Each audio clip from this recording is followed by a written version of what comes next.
Nobody had ever seen a Jerusalem like this one. Not once.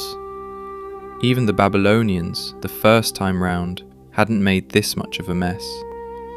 The temple burned. People are swallowing gold coins and slipping out of the city. Then a soldier notices someone digging through something nobody digs through by choice. And that is how the Romans work out that the coins can be recovered. I'll spare you the details. I'll only say they didn't wait for the coins to come back on their own. That added a few thousand lives to the ledger.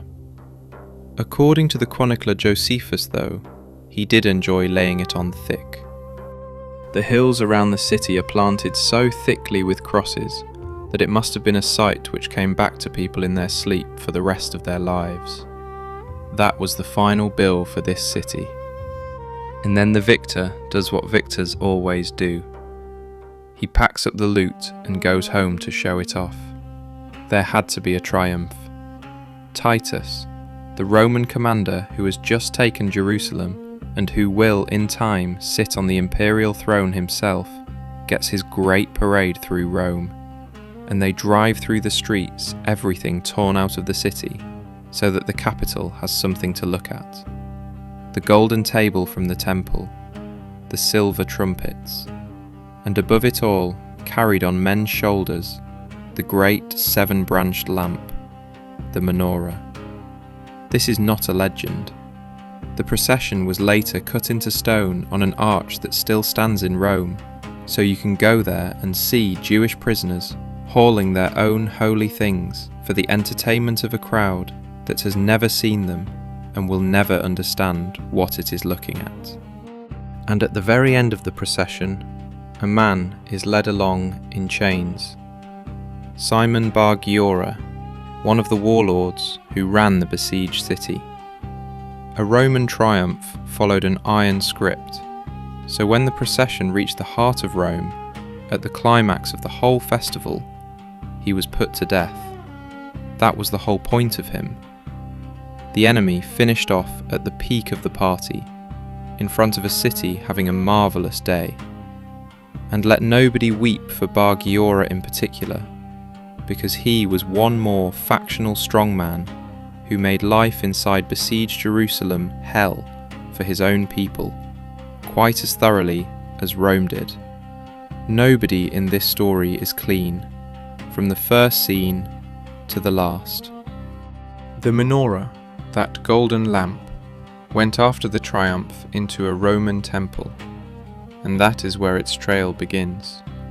A trail we'll pick up again right at the end, because this lamp is going to wander the world for the next 500 years, changing owners and changing cities, until at some point it simply breaks off and leaves behind one question. Where did it actually go? Right, let's sit down to part 3 on ancient Palestine. The deeper into these woods I go, the less sure I am about who was the victim and who was the butcher, because the roles swap over from episode to episode fast enough that a man loses track. I don't see heroes in this story. I see people who did monstrous things to one another. It's going to be brutal. It's going to be strange. Sometimes strange enough that, from a comfortable sofa in the 21st century, it sounds like something someone added for effect. Nobody added it. It happened. If we believe the chroniclers, and there are no other sources, where something is legend, or where we simply don't know how it went, I'll say so plainly, without pretending I know better. And as a warm-up, a question for the comments. Were the Jews just unlucky, forever pushing uphill, or was it more a case of sow the wind and reap the whirlwind, or however that one goes? That's it for now. The temple is ash, the city is ash, and if this were a story about one war, you could put a full stop here, roll up the maps and go to bed. But it isn't the end. It's the moment a whole people begins to disappear, and to disappear in the plainest sense of the word, from the documents, from the maps, from the names of the provinces. Over the next 60 years, these people will take up arms twice more, and lose twice. The second time they lose so badly that the man then ruling half the known world, an aesthete, a collector of Greek statues, a man who in those same years will be grieving a boy drowned in the Nile and founding cities in his honour, that same man reaches for a solution Rome had never tried on any other defeated people. He won't conquer the province. He won't pacify it. He will erase its name. He will take a stylus and write something else in its place. You're probably wondering how you get from a burnt temple to a deleted name. You start with a rock, one particular rock above the Dead Sea, with a group of people sitting on top of it whom almost nobody can stand. And the ones who can stand them least of all are other Jews. Anyone who watched the previous part will know where we are. The rock is called Masada, and it's one of those places that looks as though somebody designed it specifically for a final chapter. A flat summit the size of a dozen football pitches, and all around it cliffs dropping straight down several hundred meters to the desert and to that strange, thick, dead water. Herod, the one known for the massacres and for the building projects, since he threw himself into both with equal enthusiasm, put up a palace there. Two of them, in fact. One of them, the northern one, hangs off the edge of the cliff on 3 terraces, like a balcony over an abyss. And to this day, nobody is quite sure who needed a view like that, or why, given that nobody except Herod had any right to be up there in the first place. Herod also left behind something more practical than a view. Storerooms full of food, water cisterns cut into the rock, supplies meant to last for years, in case the king ever had to run from his own people, or from Cleopatra, of whom he was frankly terrified. The king died in his own bed, eaten alive by an illness whose descriptions I'll spare you, and his pantry survived him. Which matters, because 100 years later, it let a group of people sit on that rock for a very, very long time. Who were they? They were called Sicarii, from the Latin word for the short, curved knife, the sica, that they carried under their cloaks. That was their method. Not a battle in open country, but a crowd at a festival, a step in close, one movement, and then vanishing into the panic they had just created. They killed men in the middle of crowds, and not Roman soldiers either, their own. Jewish notables they judged too willing to deal with Rome. A high priest they didn't like the look of. Anyone who suggested that an empire ruling half the world might not be beatable, and that talking might work better. The first thing that has to be said clearly, before anybody starts turning that rock into a monument. The Sicarii were not partisans off a poster. While Jerusalem was still holding out, they had already been thrown out of it, because even among the defenders of the city, among men prepared to die for the place, the verdict was that these ones were too dangerous to keep inside the walls. So they went into the desert, to their rock, and dug in. And since they had to live on something, they raided the neighbourhood. Josephus describes one such expedition, and I'd keep hold of it for the next time somebody near you sighs over the heroism of Masada's defenders. On the night of Passover, the Sicarii came down off the rock and moved on a nearby town called Ein Gedi, a Jewish town. They came in while the men were at prayer or at the table, drove out anyone who might put up a fight, and then dealt with the rest. The women, the children. Josephus puts the dead at more than 700, for a winter's worth of supplies. These were not martyrs fighting for freedom. At that moment, they were men with knives who happened to have a rock and an empty stomach. I'm not saying this to condemn them from a height of 2,000 years, which is the cheapest entertainment I know. I'm saying it because we're about to arrive at a scene that everybody who has ever heard the word Masada already knows, and I want us to arrive there knowing who was sitting up on that summit. It changes everything. So Rome finally got round to them. 3 years after the temple burned, when the rest of the country was already pacified, and Masada was the last point on the map where no Roman standard flew above the fortress, the 10th Legion came for them. They ringed the rock with a wall. They built 8 camps around it, whose outlines you can still make out in aerial photographs, because nothing rots and nothing grows over in the desert. So Rome left its siege plan lying there like a blueprint. And then they started piling up a ramp. I'll stop here a moment, because that ramp tells you more about Rome than 10 battles do. There was no assault with ladders, no bravado. There was engineering stubbornness. Thousands of tons of earth, stone and timber heaped up on the western, lower side of the rock, day after day, in the heat, by men who knew that a handful of people was sitting up top, and that the handful weren't going anywhere.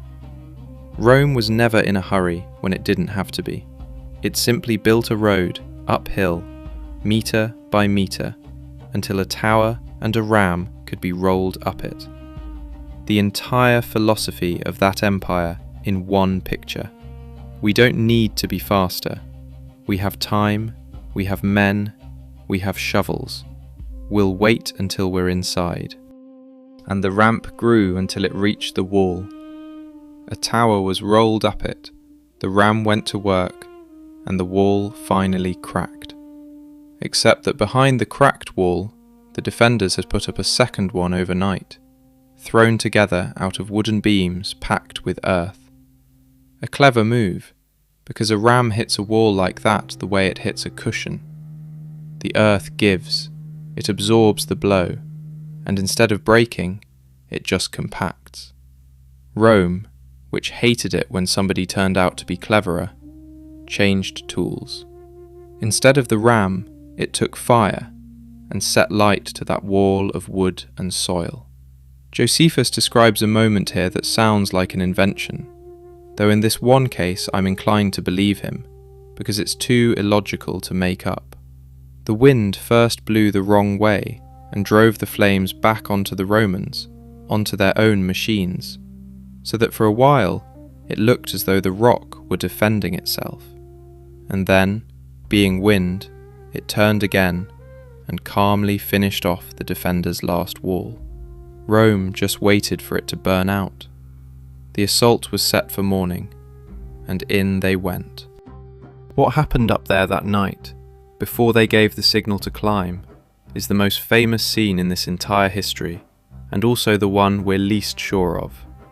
It comes from a single man, our old friend from the previous part, Josephus, who was not there, who was writing for a Roman audience, and who had a weakness for long, elevated speeches placed in people's mouths at precisely those moments when no witness could possibly have heard them. According to him, the defender's commander, Eleazar ben Yair, gathered his people and made a speech. 2 speeches, in fact, because the first time they didn't listen. The gist ran like this: better to leave this world free, by our own hand and the hands of our own families, than to be taken alive in the morning, to watch Rome do to our women and children what Rome does, and to grow old as somebody's property. Josephus gives him lines about the soul, about freedom, about the body being a prison. Beautiful lines, suspiciously beautiful. And then, still according to him, the people up on the rock took the lives of their families first, then of one another, drawing lots for 10 men who would finish the rest, and one at the very end, the last one, left alone. Nearly 1,000 people. When the Romans came up in the morning into an empty fortress, they were met with silence and smoke, and with 2 women, one older and one younger, and a few children who had hidden in a cistern and survived, so that somebody would be left to remember that speech and repeat it. A lovely story, really lovely. The trouble is that when somebody in the 20th century finally picked up a spade and went up that rock to check, the ground told a slightly different version. The man with the spade was called Yigael Yadin, an Israeli general who traded his uniform for an archaeologist's overalls after the war, which is a decent biography on its own. In the 1960s, he ran the great excavation at Masada, pulled in volunteers from all over the world, and dug out of the sand things that were painfully ordinary. Sandals, hair, scraps of food in the burnt storerooms, scrolls, including fragments of books that people were reading on that rock in its final weeks, and 11 pieces of pottery with names written on them, which Yadin immediately identified as the lots, the ones the defenders used to decide who would do what to whom. On one of them, he claimed, was the name Ben Yair itself. Because this is the thing about Yadin. He was a superb archaeologist, and he was also a son of his country and his moment, of a young state that needed a founding myth, a story about preferring death in freedom to life in chains. Masada suited that myth perfectly. Israeli soldiers took their oath on its summit for years. Masada shall not fall again, they said. And it's hard to build an oath like that over a place where the truth is complicated. And the truth was complicated. Those bodies, of which there ought to have been nearly 1,000, Yadin found, well, a few dozen. In one cave below the summit lay some 20-odd people, jumbled together, and even there, nobody can be certain whether they were defenders, or Romans, or somebody else entirely, buried at a completely different time. There was also an awkward detail that the official version kept quiet about for a long while. Along with those remains, they found the bones of a pig.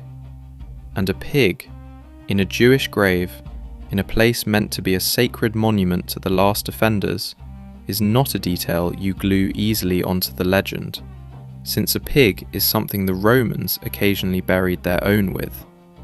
And about that pig, and about there being a handful of bodies instead of 1,000, the official account said nothing for years, because it didn't fit.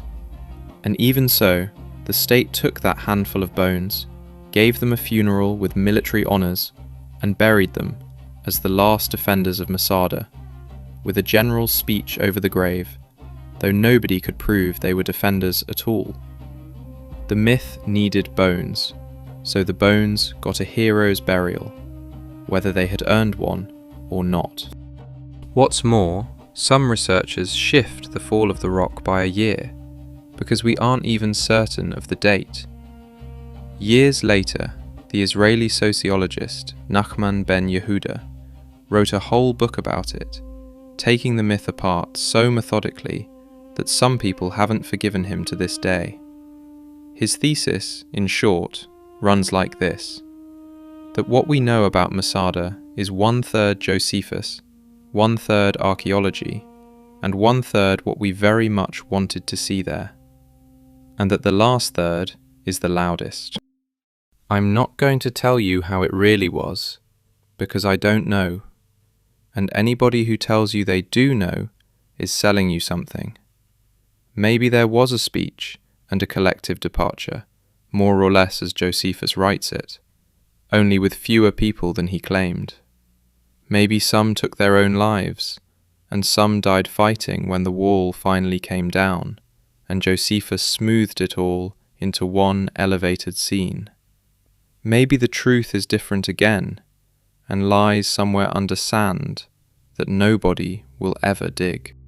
One thing I do know, that the people sitting on that rock at the end were the same people who had come down from it a few years earlier on Passover night and slaughtered the Jewish town next door, and that you can't make a clean story about heroes out of that, however badly you want one. What you can make, at most, is a story about people backed into a corner who in that corner did something terrible to themselves and their own because every other way out looked worse. Less uplifting, but closer to what comes out of the ground when you finally dig it up. And the rock emptied out.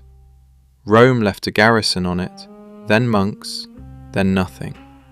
And for the next 18 centuries, Masada was what most places where something appalling happened turn out to be. It was quiet. Meanwhile, let's step back a few years, to the days when Jerusalem was still holding out, because at that point, some 90 kilometers north of the rock, something was starting that would carry on for years, including the years when the 10th Legion was heaping up its ramp. Something with not a gram of drama in it. No rock, no speech, no fire. It happened indoors, at a table, among people who had no intention whatsoever of dying. And that, as it turns out, is the thing that would outlast everything. All it needed was for one old man to be carried out of the city, in a coffin. Chapter 2. The Coffin. The old man was called Yochanan ben Zakkai, and he was one of those people who had been saying from the beginning the thing nobody wanted to hear, that this war could not be won, that Rome was not a neighbour you could chase off, but a machine that always, sooner or later, comes back and finishes what it started. Opinions like that could get you hurt in besieged Jerusalem, and not by the Romans. The men running the city from the inside were men for whom the word compromise was worse than the word defeat. The zealots, the same ones who, as you'll remember from the previous part, burned their own grain stores inside the besieged city so that hunger would leave nobody a choice between fighting and dying. That's a level of desperation that inspires either admiration or horror, depending on the day. And they couldn't stand anyone who so much as hinted that a deal with Rome would eventually be necessary. Ben Zakkai looked at all this and did the arithmetic, and the arithmetic said the city was finished, and that something far bigger than walls would finish with it, unless somebody carried something out before it all burned. The only question was how to leave a city where your own guards kill anyone who so much as mentions leaving.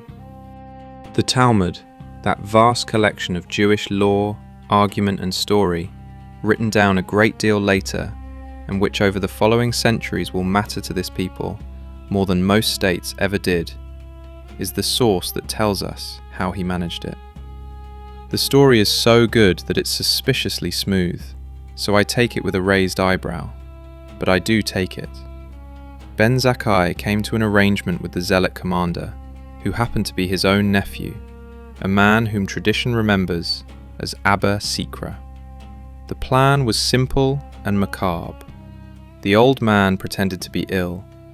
Then he pretended to be dead, and, since the dead had to be buried outside the walls, a corpse in the city counting as impurity, his students carried him out in a coffin, through the gate, past guards who checked everything except that one thing. And once beyond the walls, Ben Zakkai got up out of the coffin and walked straight to the Roman camp, to the general commanding the siege. The general's name was Vespasian. And now comes a scene that is probably a legend assembled after the fact, but too good to leave out. Ben Zakkai is said to have walked up to Vespasian and greeted him not as a general, but as an emperor. Vespasian, at that point an ordinary commander, is said to have been furious, because calling a man emperor while an emperor is alive was an excellent way to lose your head. And then word arrived from Rome. The old emperor is dead, the capital is in chaos, and the army has just proclaimed a new ruler, who is, as it happens, Vespasian. Whether Ben Zakkai genuinely foresaw this, or just read accurately which way the empire was tipping, I don't know, and it doesn't much matter. What matters is what came next. Vespasian, amused or shaken, promised the old man one request, and pay attention here, because this is the moment for which some revere Ben Zakkai, and others hold a grudge against him to this day. He could have asked for Jerusalem to be spared. He didn't. He knew it wouldn't work anyway, that the city was already dead, so he didn't waste his one card on a lost cause. He asked for a town, for Yavne, and for its scholars, for permission to found a school there. To that he added a request to spare a certain rabbinic family and a doctor for an ailing sage. And that was all. The Talmud itself records the doubt, whether Ben Zakkai asked for too little, whether he should have played for the city after all. It's a fair question, and I don't have a clean answer to it.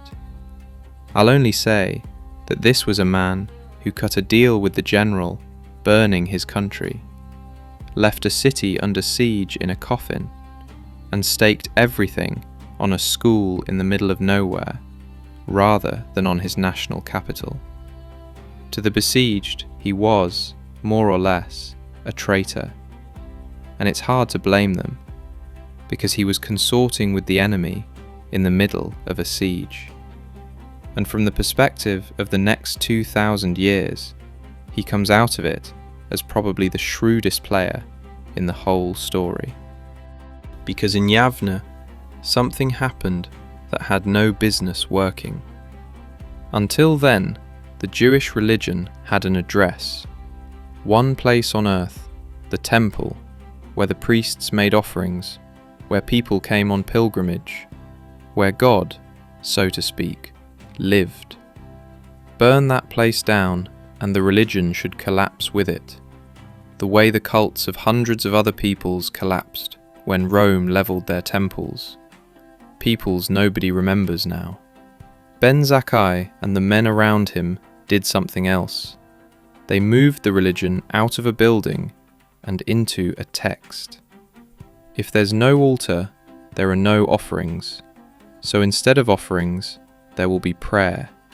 If there's no priest, there will be a rabbi, meaning not the man who makes the sacrifice, but the man who can read and explain. If there's nowhere left to make pilgrimage to, then study becomes the pilgrimage. From then on, the religion could be rolled up, put inside a head, and carried anywhere, because it no longer needed a single stone. This was the second time these people pulled off the same trick. The first time, if you remember the earlier parts, they practiced it by the rivers of Babylon, when they lost the first temple.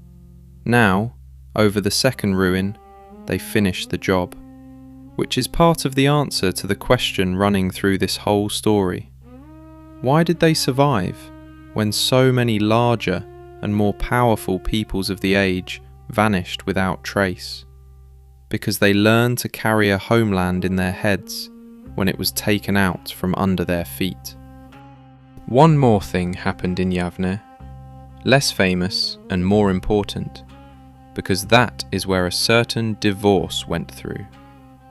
Among the crowds praying in the synagogues at the time was a group who believed that a teacher from Galilee, executed a few decades earlier, had been the promised Messiah. But apart from that, they were perfectly ordinary Jews. They went to the same synagogue, ate the same food, kept the same Sabbath.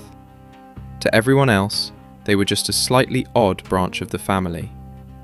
And in Yavne, around this time, a certain sentence was added to the prayers, a kind of curse aimed at those who had broken away, which historians call the Birkat Haminim. Whether it was aimed specifically at the followers of the Galilean teacher, or at heretics in general, is still argued over, and I don't intend to settle it, because the sources here are murky. But the direction of travel was one way only. The door was closing. For those who believed in that Messiah, the synagogue was getting tighter by the year. What finished the job was Rome, and for the most prosaic reason imaginable: tax. After the destruction of the temple, the emperor imposed a separate levy on all Jews, a punitive one, and to collect it, an official had to know who was a Jew and who wasn't. And suddenly, these followers of the Galilean teacher faced a very practical question: pay the Jewish tax, or declare that they weren't Jews after all? Many chose the second. Slow down here, because it's easy to miss, and something enormous is taking place. This isn't about one man or another standing at a tax collector's window. It's that at exactly this moment, with no shot fired, no decree, no great council, one religion begins to turn into two. Those who declared themselves not Jews will in time genuinely stop being Jews. Their children will grow up separately, in a separate community, with a separate holy day of the week and a separate book. The parting that will divide half the world into two great religions a few centuries later starts right here, quietly, in the column of a clerk who only wants to know who owes the punitive tax. So much for Yavna. No fire, just a table. And outside, in the wider world beyond Judea, things were heating up. It's easy to assume that after Masada, a deep silence fell, that a beaten people sat down and licked its wounds for 2 generations.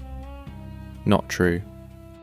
Some 45 years after the temple burned, the Emperor Trajan pushed far east to fight the Parthians, and pulled garrisons out of the whole Mediterranean hinterland to do it. And the Parthians were the one neighbour Rome genuinely feared, masters of the lands of today's Iran and Iraq. And that was when the Jewish diaspora decided it was now or never. The diaspora, meaning all those numerous Jewish communities that had lived scattered far from Judea for centuries, across the whole empire, in Egypt, in Africa, on the islands, sometimes for generations, sometimes for hundreds of years. It went up in several places at once. In what is now Libya, on Cyprus, in Egypt, in Mesopotamia. Now I have to say something this story hasn't had room for yet, because up to this point, the Jews in it have mostly been on the receiving end. This time, they were the ones who struck, and struck horrifically. In Cyrene, on what is now Libyan soil, a man called Łukasz took charge and declared himself king of the Jews. His people levelled the temples of every Greek and Roman god in the city, burned the gymnasium, meaning the heart of Greek civic life, along with the baths, the offices, the archives, everything that stood for foreign, pagan power. And they killed Greeks and Romans on such a scale that Libya was left almost depopulated afterwards. The Roman historian Cassius Dio, writing about a century after the fact, gives 220,000 dead in Cyrene alone, and another 240,000 on Cyprus. Some of these accounts are invention. Dio throws in things not fit for repetition: cannibalism, belts made from human entrails, and that has to be filtered out, because he attributed the same atrocities to anyone he considered a barbarian, including rebellious Britons. But the sheer scale of the destruction can't be invented, because the ground confirms it. Smashed temples, emptied cities. So no, in this war, the Jews were not solely victims. When they had the upper hand, they did precisely what had been done to them, and in places worse. And then came the reckoning, just as bloody. Alexandria slaughtered its own Jews in revenge. Cyprus, after the war, banned Jews from setting foot on the island on pain of death. And when the dust settled, the once flourishing Jewish communities in those regions had simply ceased to exist. But where did so much hatred come from all at once? On both sides. Because it didn't drop out of the sky one morning. In Alexandria, the largest city of the diaspora, Greeks and Jews had been at each other's throats for generations. The quarrel was mundane, which is exactly why it lasted. It was about citizenship, which the Greeks refused to grant the Jews because it brought exemptions and standing, and which the Jews kept demanding. And it was about money, about who controlled weaving and papyrus production, meaning entirely concrete workshops and market stalls. Back in the reign of Caligula, a generation before the First War, the Roman prefect of Egypt let a Greek mob off the leash into the Jewish quarter, and a great pogrom followed. And then they fought again and again, right up to the Great Explosion. So when Trajan took the army east, those two communities weren't starting from zero. They were starting from a ledger they had been keeping against each other for a very long time. That's the street. One floor up, in the minds of educated Romans, sat something colder and more durable than a street brawl. What sat there was contempt. In those very years, a little earlier, a Roman senator was writing the history of his own century, and while making room for the First Jewish War, he threw in a longer passage about what sort of people these actually were. His name was Tacitus, and he was one of the finest pens Rome ever produced, which makes it worse, because what he wrote was read by generations afterwards as self-evident. And what he wrote, in the 5th book of his Histories, ran roughly like this: that towards one another these people are honest and quick to show pity, but they treat the rest of the world with the hatred owed to enemies. They eat apart, they sleep apart, they don't mix with outsiders. Their customs are perverse and repellent, and their holy day every week, plus a whole holy year every 7th year, is to Tacitus laziness dressed up as piety. And then the one thing the Roman mind never got over: one God, no statue, no face.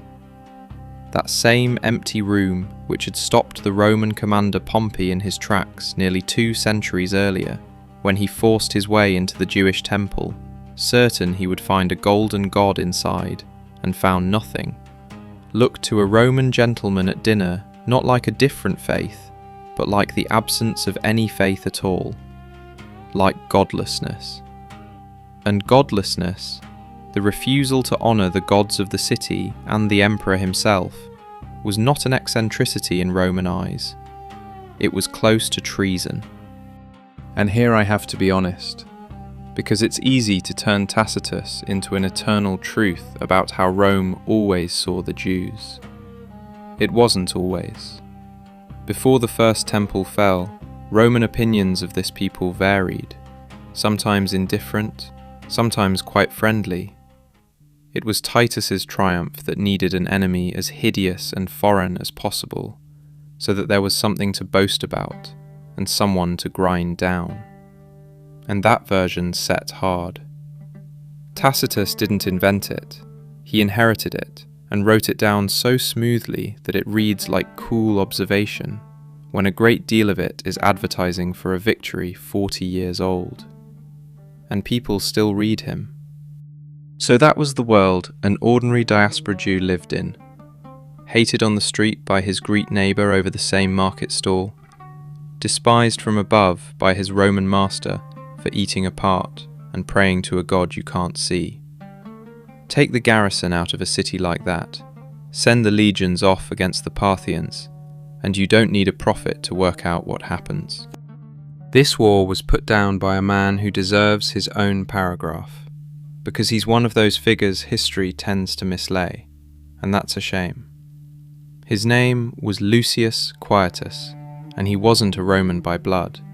He was a Berber, a prince from Mauritania in North Africa, commander of a light cavalry that fought bareback, without saddles, and did it so effectively that they were carved onto Trajan's column in Rome. A foreigner who climbed to the very top of the Roman army. He pacified Mesopotamia so ruthlessly that Jewish memory named the entire war after him. They called it the Kitos War, Kitos being a mangling of quietus. Sit with that for a second. A whole war carrying one general's name, as though he were its weather. His reward was the governorship of Judea, a promotion to the summit. And then the Emperor Trajan died, Hadrian took the throne, and the new ruler looked around his empire, checking who was too popular, too powerful, too much his own man. His eyes stopped on the victor of Mesopotamia. Within a year, Lucius Quietus had lost his command, and shortly afterwards, he lost his life, in a murky affair known as the Conspiracy of the Four Consulars, which broadly consisted of the new emperor being inconvenienced by men who were hard to control.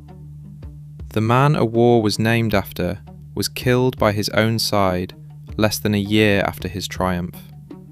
Jewish tradition saw heaven's punishment in that. I see Rome, which ate its own as readily as it ate foreigners, the moment they became too visible. And the new emperor, the one who had just disposed of Quietus, was about to hand Judea something it had never had before, a reason for one last, greatest revolt, and for one last defeat. Hadrian is one of the strangest figures ever to sit on the Roman throne, and I say that with admiration mixed with distaste, because it's hard to find a better example of a man who managed to be refined and cruel at the same time without seeing any contradiction in it. An aesthete, a lover of everything Greek, to the point where behind his back they called him the Little Greek. A traveller who went round the empire from end to end. A builder who left behind things still standing today. A wall in Britain and a temple in Rome under a dome nobody could reproduce for 1,000 years. And to understand who we're dealing with, I have to tell you about a boy. Antiquity, a young Greek, the emperor's favourite, his companion on the road. On one of those journeys, through Egypt, Antiquity drowned in the Nile, and to this day, nobody knows how. An accident, perhaps an offering made to the gods for the emperor's health and fortune, as some whispered. Perhaps the boy threw himself in. The sources say nothing, and Hadrian, if he knew the truth, took it with him. What we do know exactly is what he did with his grief, and that tells you everything. He declared the boy a god. On the Nile, at the place where he died, he founded an entire city bearing his name. He had statues of him put up across the empire, in such numbers that Antinous' face is today one of the most commonly encountered faces of the whole ancient world, with more of them surviving than of many an emperor. That much tenderness the man could summon over one drowned boy. And a few years later, that same man, with the same cool composure he used to pick out marble for his lover's monument, decided that an entire people should vanish from the map. And he saw no contradiction in it. This isn't ordinary hypocrisy. It's something worse and more interesting. This is a man for whom some people were worth a cult and others weren't worth even their own name, and who didn't waste a moment wondering where that line ran or why it ran there. Because you don't see the aesthete in what he loves, you see him in what he can cross out and in how little it costs him. What pushed Judea into this last revolt? The sources answer differently, but underneath all the reasons sits one that the textbooks are loudest about ignoring. It came down to land. After the First War, Rome was left with a purely accounting problem. A ruined province and a mass of veterans it owed wages to, and veterans were most conveniently paid in land. The 10th Legion, the same one that took Masada, settled down on the ruins of Jerusalem, and its time-served soldiers were rewarded with plots, confiscated plots, farms and villages whose owners were either dead or sold off a long way from home, which meant in practice that an old soldier from Italy or Syria moved straight into somebody else's house, ploughed somebody else's field, and sat down to supper in somebody else's kitchen, while the previous farmer, if he happened to be alive, watched from the road. That produces a very specific kind of hatred, not a conflicting one, the kind that runs along a boundary line, the kind that has nothing to do with God or with circumcision, and everything to do with a stranger sleeping in your bed. So the next time you hear that this was an uprising about the temple and about faith, add the second half of the sentence quietly to yourself. It was also about the deeds to a farm. And into that open wound, Hadrian threw a handful of salt, in 2 movements. First, he announced that he would rebuild Jerusalem, but as a Roman city, under his own name, Aelia Capitolina, and that on the site of the destroyed temple, he would put up a house for the Roman god Jupiter. Because that was like someone building a temple to a foreign god on the rubble of your holiest place, and signing the whole thing with his own surname. Second, according to another source, later and less reliable, he banned circumcision, which he regarded as barbaric mutilation of the body, and which, for a Jew, isn't a custom, but the sign of the covenant, one of those things without which he stops being himself.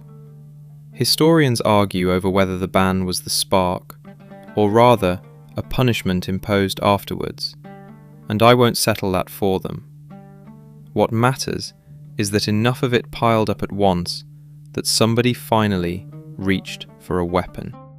At the head of it stood a man whose real name, Shimon ben Kosiba, we only learned in the 20th century, when his own letters were found in desert caves, signed in his own hand. Into history and into legend, though, he entered under an entirely different name, a nickname given him by the greatest religious authority of the day, Rabbi Akiva. And this matters.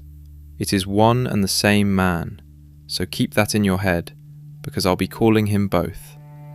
Akiva looked at this commander and announced that here he was, the Messiah, the promised king of the line of David, who would drive out Rome and restore the kingdom. And he gave him the name Bar Kokhba, son of a star, after an old prophecy about a star that would rise out of Jacob. Not everyone bought it. The Talmud preserves the retort of another rabbi, one Ben Torta, who is supposed to have said to Akiva a line I love for its dry realism. Akiva, grass will grow out of your cheeks, and the son of David still will not have come. Which is to say, in today's terms, you'll be pushing up daisies before that Messiah of yours turns out to be real. And Ben Torta, as it happens, was right. But for now, the voice of a sage proclaiming a Messiah carried further than the voice of a skeptic. The revolt surprised Rome with its scale and its cunning. Ben Kosiba had learnt from other people's mistakes. He didn't repeat the suicidal tactics of 60 years earlier, no shutting himself in a city and waiting for a ramp.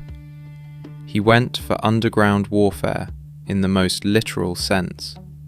Whole systems of corridors, chambers, and hiding places were cut into the soft rock of the hills, with ventilation, with wells, connected so that an entire unit could vanish into them and surface a kilometre away, behind the enemy's back. The rebels built their own state, with an administration, with tax collection, with their own coinage. They melted down Roman money and struck their own slogans onto it. For the freedom of Jerusalem, year 1 of the redemption of Israel. On the coins appeared the facade of a temple that no longer existed, as though they were striking a promise into metal that they would build it again. And what their Messiah was like day to day, we know from his own letters, and this is the part I like best, because nothing takes the bronze off a hero like his own correspondence. In the letters from the desert caves, Shimon ben Kosiba doesn't sound like an inspired saviour. He sounds like a jumpy, high-handed commander who threatens his own officers. In one of them, he promises a subordinate that if the man doesn't carry out an order, he, Ben Kosiba, will make sure he regrets it. In another, in the middle of a fight to the death with the most powerful army on earth, he demands the delivery of palm fronds and citrons. What for? Because the festival of Sukkot was coming, and the rite had to be performed properly. There's something heartbreaking and absurd about that at once. A man who in a few months will die under the rubble of his own state is writing a memo about the palm delivery for the holidays. There's one more document among these that tells us more about this war than all the coins put together. A letter, written in Greek, by a man with a non-Jewish Nabatean name, who explains at the end that he's writing in Greek because he had nobody to hand who could manage Hebrew. That sentence is a window. It shows that inside the camp of the Jewish Messiah sat men who didn't know Hebrew, outsiders, incomers, mercenaries, and that was no accident. This revolt, for all the handsome label of a national war, was something more tangled. Cassius Dio says outright that peoples from outside were joining the Jews for the sake of profit, and that almost the whole world was stirred up by it. Some scholars read that as meaning the lower orders of the Greek and Syrian cities piled in, the poor, for whom this was about neither the temple nor a Messiah, but about shaking off the Roman tax while the chance was there and settling accounts with the local rich. The uprising for the holiest of causes turns out to be, in part, an ordinary revolt against the tax collector. Less lofty, but truer. And truer is what we're here for. There was one more coercion in this war, less well known.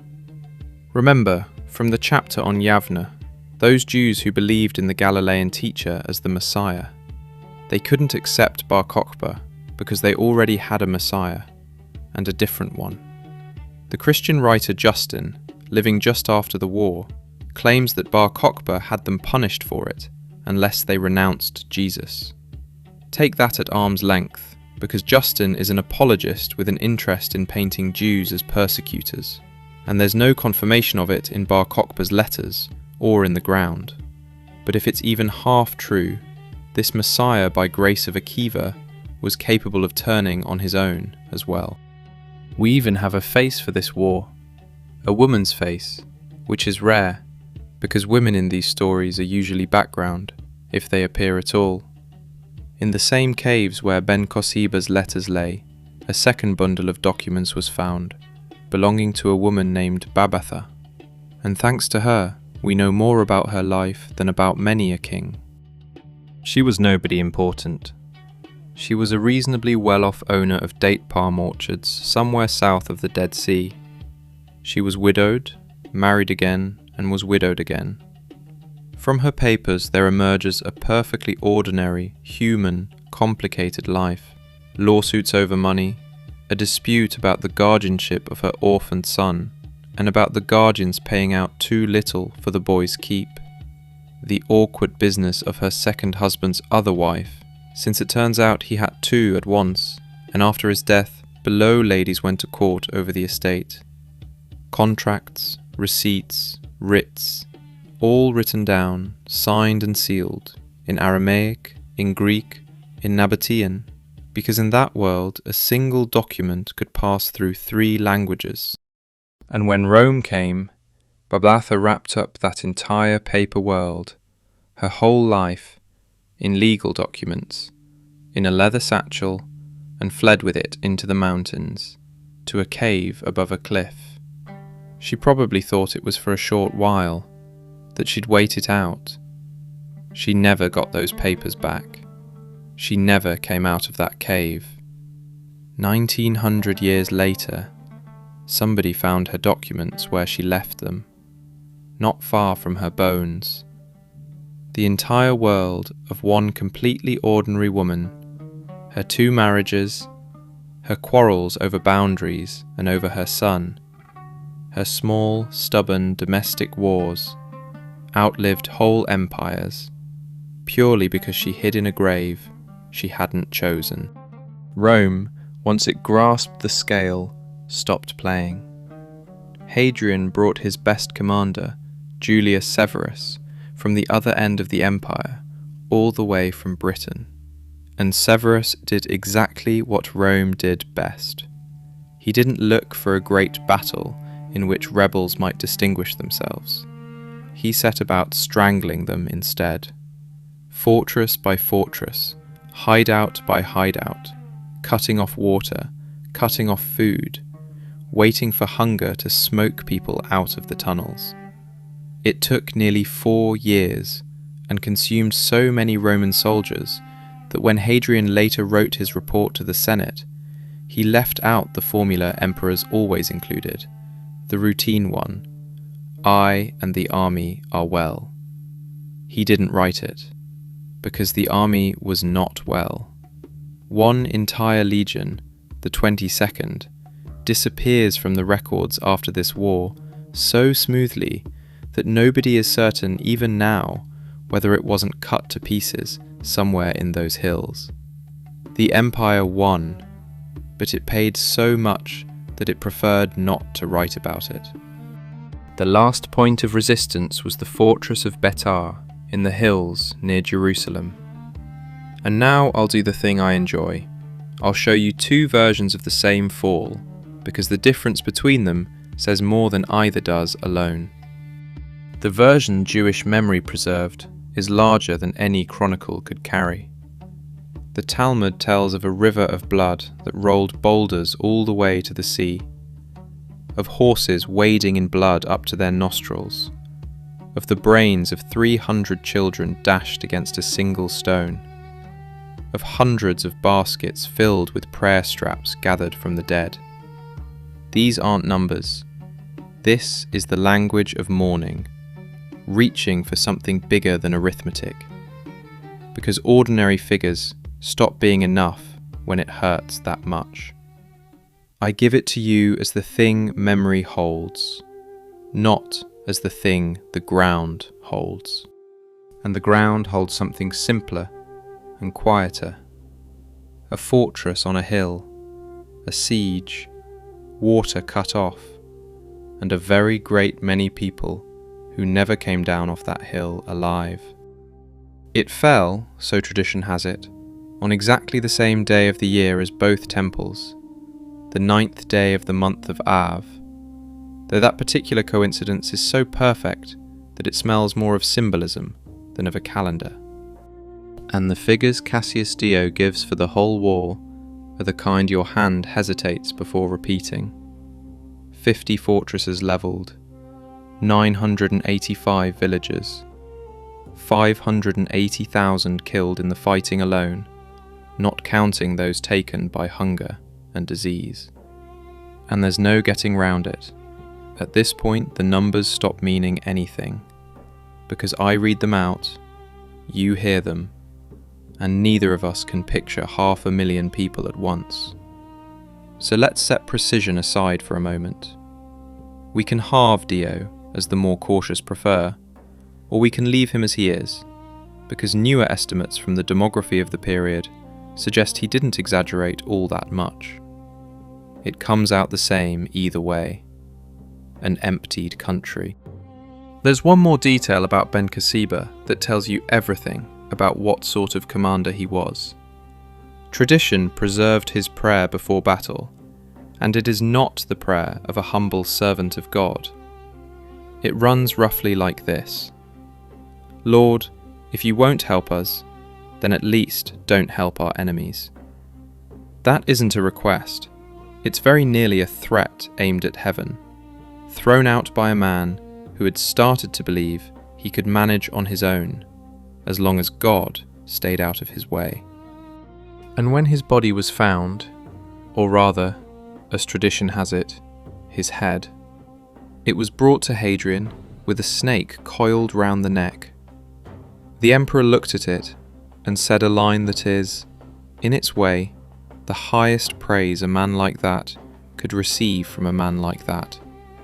If his own God had not killed him, who could have defeated him?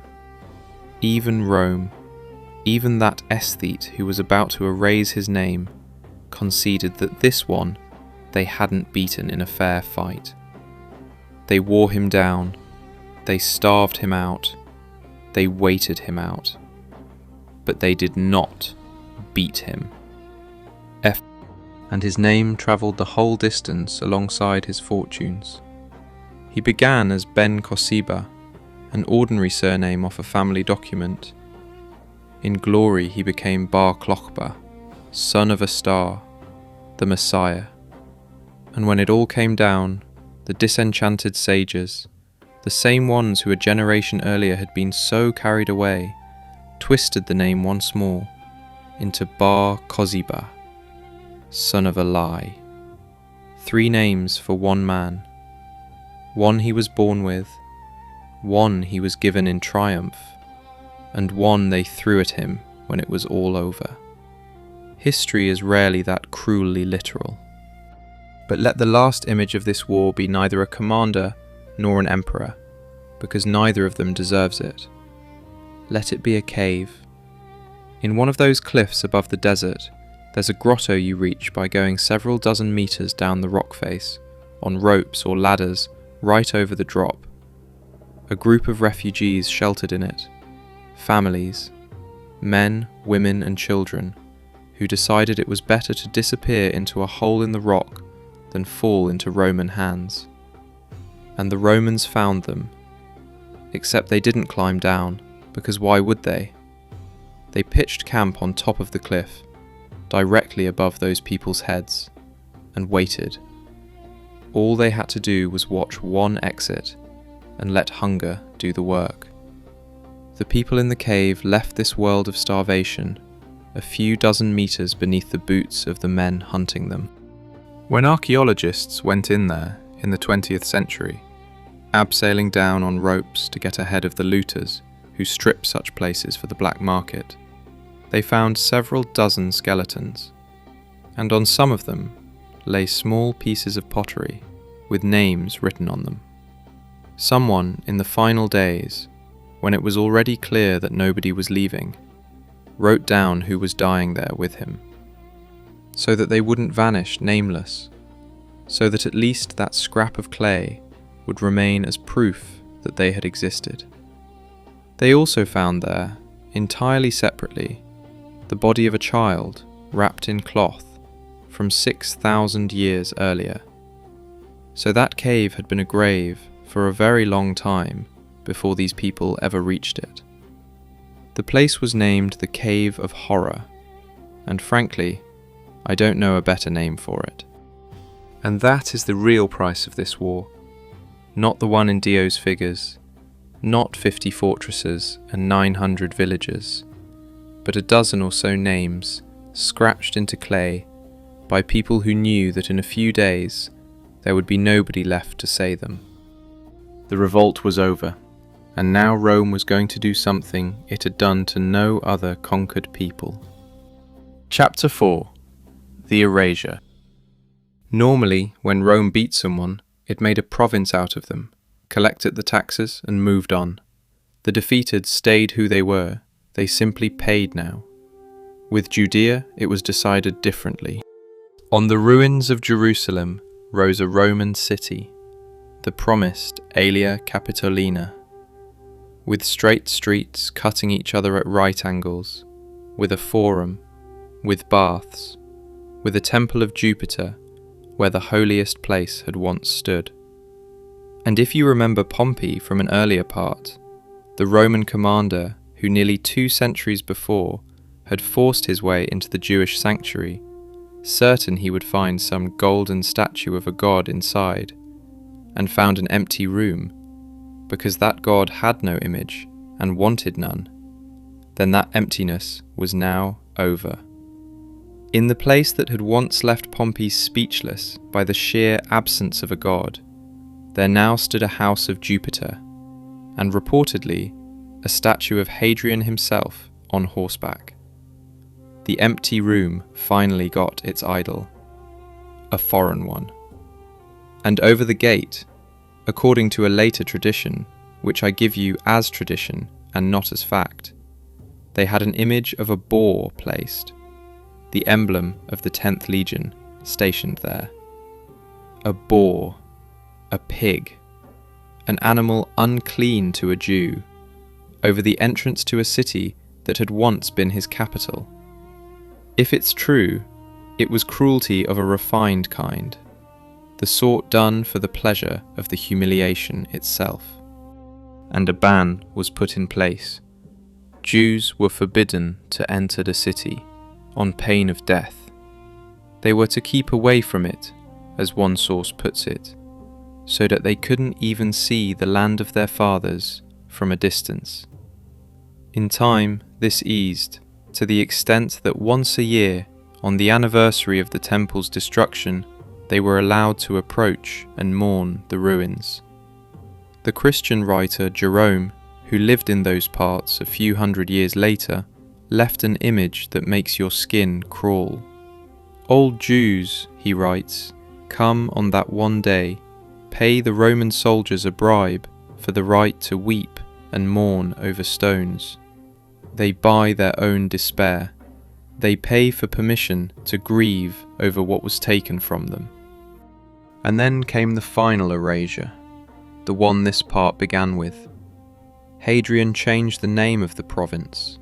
Judea, Judea, the land of Judah, the land that took its name from the name of the people, ceased to exist on paper.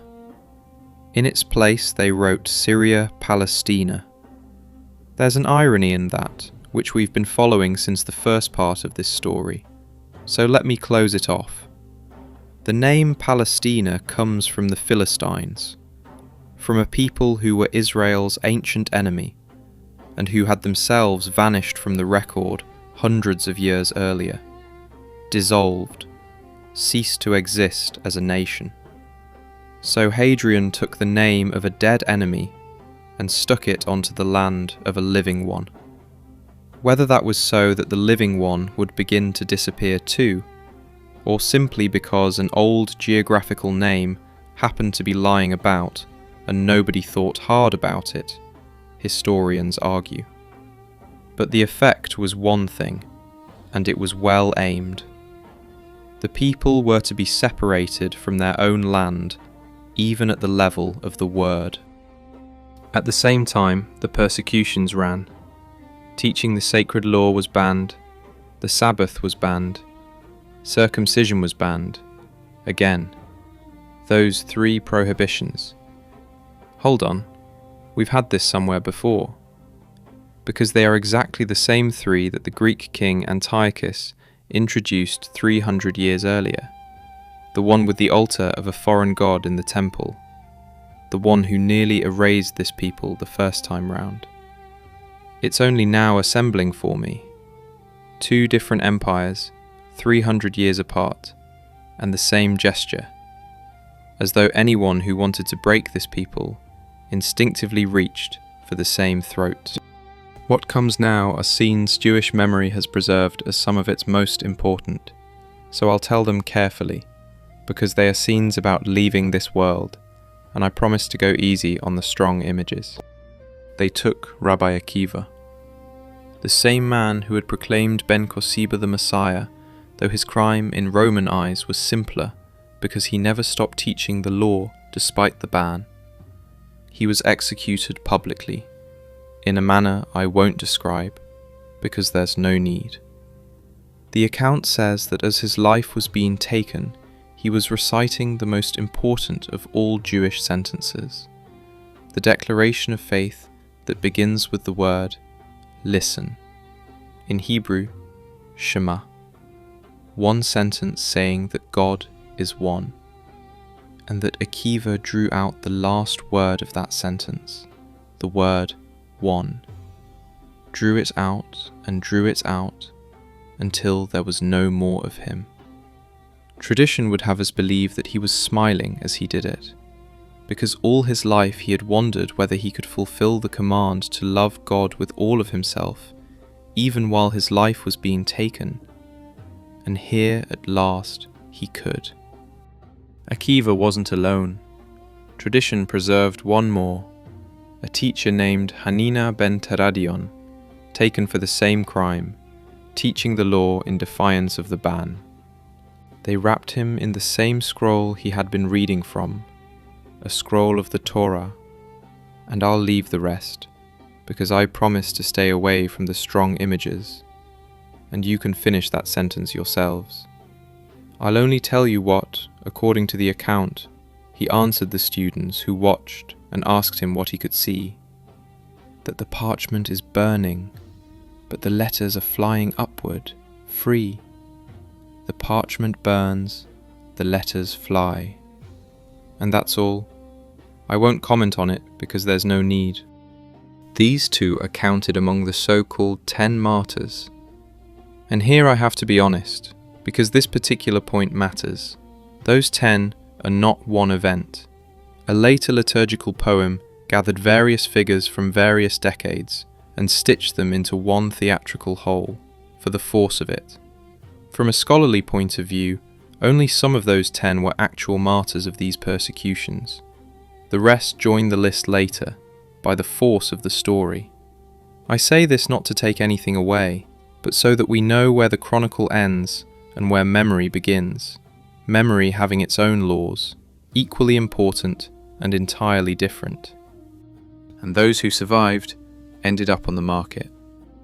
After a lost war, there's always the same commodity in surplus: human beings. There were so many prisoners that, as the sources report, prices fell so low that a man was sold for the price of a horse, or less. The market at Hebron, under the old oak where tradition says the patriarch Abraham once camped, turned into a slave market. There were so many of them that not all could be sold on the spot, so they were driven further, to Gaza, to Egypt. A people who began this story as masters of their own land ended it as a cheap line item on a price list, shipped around the whole basin of the sea, far from a home whose name had just been struck out. And here, more or less, the land runs out. What begins is what came afterwards, which is nearly 2,000 years of living somewhere else. But that comes in a moment, right at the end.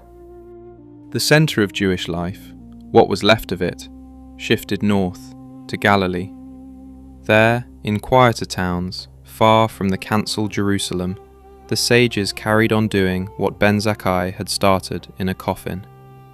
They wrote things down. They sorted the law, the commentaries, the arguments, the whole religion that could from now on be carried in a head. Out of that grew the books that for centuries afterwards served a scattered people as a kind of portable homeland. Since they had been deprived of their land and even of its name, they decided to live inside a text. It sounds like a defeat converted into a clever dodge, and in part it was one. But this particular dodge outlived the empire that beat them. And right at the end, let's go back for that lamp. I left it at the beginning inside a Roman temple, the golden menorah from the temple, carried in Titus's triumph. What happened to it afterwards is a story in itself, as though the object had inherited its people's talent for wandering.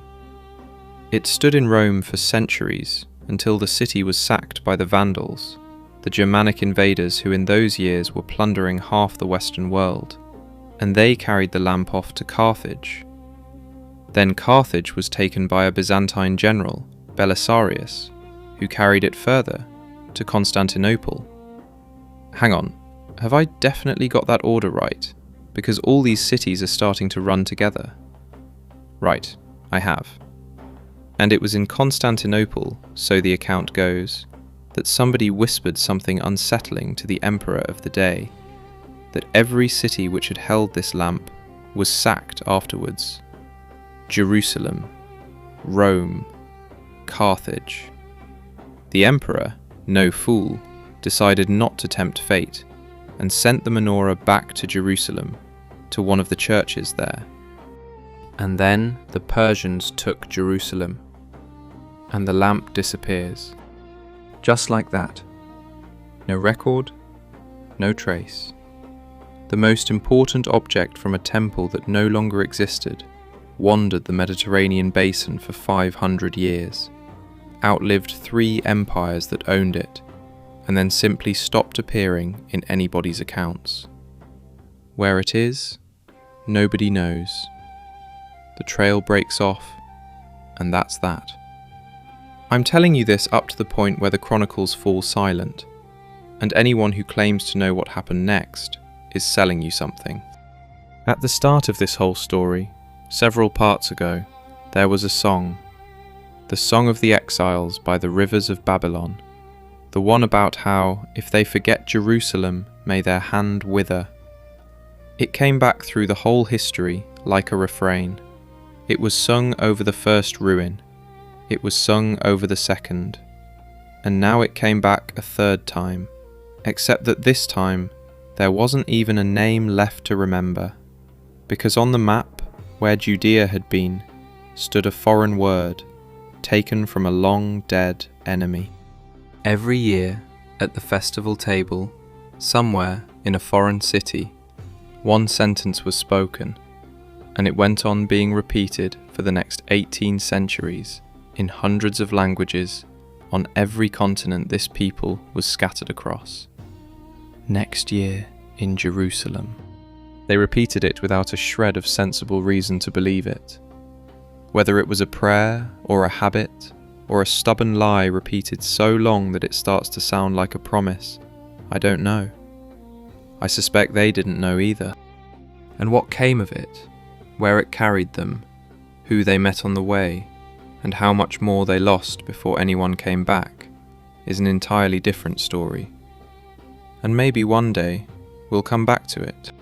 That's about it. 4 hours on ancient Palestine across 3 episodes. And one question at the end. Did Rome treat this people too harshly? Or was a fate like that unavoidable? I've tried to make this material defend neither side and just show the facts. Did I manage it? I don't know. Let me know in the comments. If that wasn't enough of this subject for you, I'd also recommend the episodes on the Jews in Europe and in Poland, and the one on the Frankist sect. Links in the description. If you enjoyed it, leave a like, subscribe, and share the video if you can. If you didn't enjoy it, thank you anyway for sticking it out to the end. And if you'd like to support the channel for real, you can buy me a coffee. The link is on screen and in the description.